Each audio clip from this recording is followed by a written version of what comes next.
नमस्ते। भारत की न्याय प्रणाली में एक बहुत बड़ा बदलाव आया है। एक ऐसा नियम जो मुकदमों की रफ्तार को पूरी तरह से बदल सकता है। आज हम भारतीय नागरिक सुरक्षा संहिता 2023 के इसी 60 दिन के नियम को समझने वाले हैं और जानेंगे कि असल में इसका मतलब क्या है। तो इस पूरी प्रक्रिया को समझने के लिए हम एक-एक करके आगे बढ़ेंगे। सबसे पहले तो यही जानेंगे कि ये आरोप तय करना आखिर होता क्या है। फिर देखेंगे कि ये अदालत में एक इतना अहम मोड़ क्यों बनता है और इस नए 60 दिन के नियम का क्या मतलब है। और हाँ, हम अभियुक्त की भूमिका और प्रथम दृष्टया सबूत के मानक पर भी बात करेंगे। तो चलिए, सबसे पहले और सबसे जरूरी सवाल से शुरू करते हैं।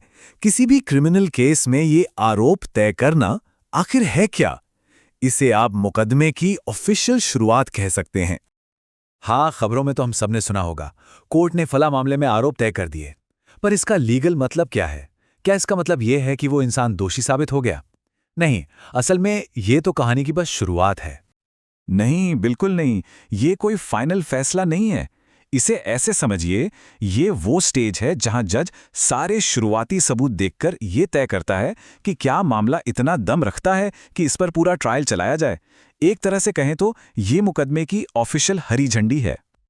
और इसी स्टेज पर जज को एक बहुत बड़ा फैसला लेना होता है।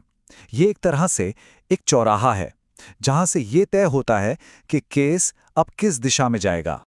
तो जज के सामने जो भी सबूत हैं, उनको देखने के बाद उन्हें यह तय करना होता है कि ये जो अपराध है वो कितना गंभीर है और इसकी सुनवाई का अधिकार किस अदालत को है।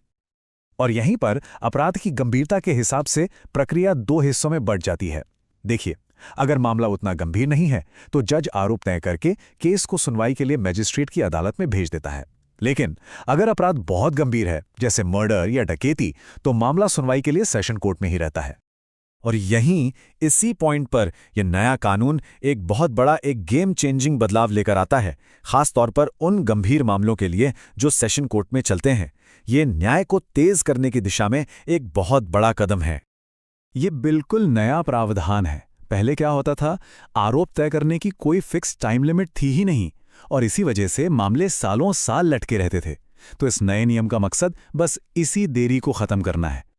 और वो डेडलाइन क्या है? सिर्फ 60 दिन। जी हां, नए कानून में साफ साफ लिखा है कि पहली सुनवाई से 60 दिनों के अंदर जज को यह फैसला लेना ही होगा कि आरोप तय करने हैं या नहीं। ये एक बहुत ही सख्त डेडलाइन है।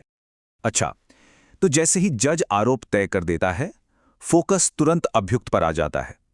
अब अदालत में अगला कदम उठाया जाता है। इसके बाद दो बहुत ही सीधे लेकिन जरूरी स्टेप्स होते हैं।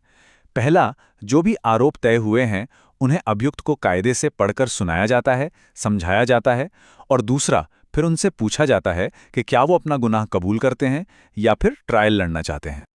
और इस पूरी प्रक्रिया में एक मॉडर्न टच भी है। अब ये जरूरी नहीं कि अभियुक्त को हर बार कोर्ट में ही मौजूद होना पड़े। ये काम वीडियो कॉन्फ्रेंसिंग के जरिए भी हो सकता है। ये कहीं ना कहीं न्याय को और आसान बनाने की एक कोशिश है।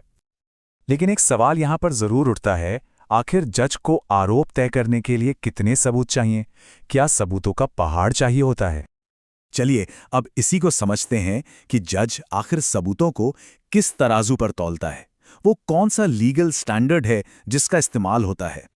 इस स्टैंडर्ड को कहते हैं प्राइमा फेसी। ये एक लैटिन शब्द है जिसका सीधा सा मतलब होता है पहली नजर में। मतलब जज को बस ये देखना है कि पहली नजर में क्या ऐसा लग रहा है कि कोई अपराध हुआ है और शायद इसमें अभियुक्त का हाथ हो सकता है। बस इतना ही। और देखिए, सुप्रीम कोर्ट ने भी इस बात को कई बार साफ किया है। जैसा कि इस फैसले में कहा गया है, आरोप तय करते समय सिर्फ प्राइमा फेसी केस देखना है। मतलब इस स्टेज पर यह नहीं देखना कि मामला हर शख्स से परे साबित हो रहा है या नहीं। तो कहने का मतलब यह है कि सबूतों का बोझ इस स्टेज पर बहुत ज्यादा नहीं होता। तो ये समझना बहुत जरूरी है कि ये स्टेज कोई मिनी ट्रायल नहीं है।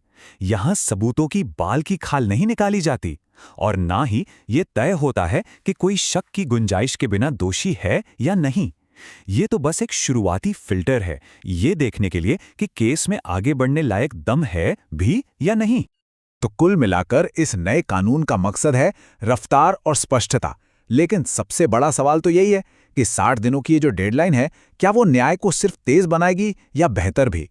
कहीं ऐसा तो नहीं कि जल्दी न्याय देने के चक्कर में निष्पक्ष सुनवाई पर कोई असर पड़े?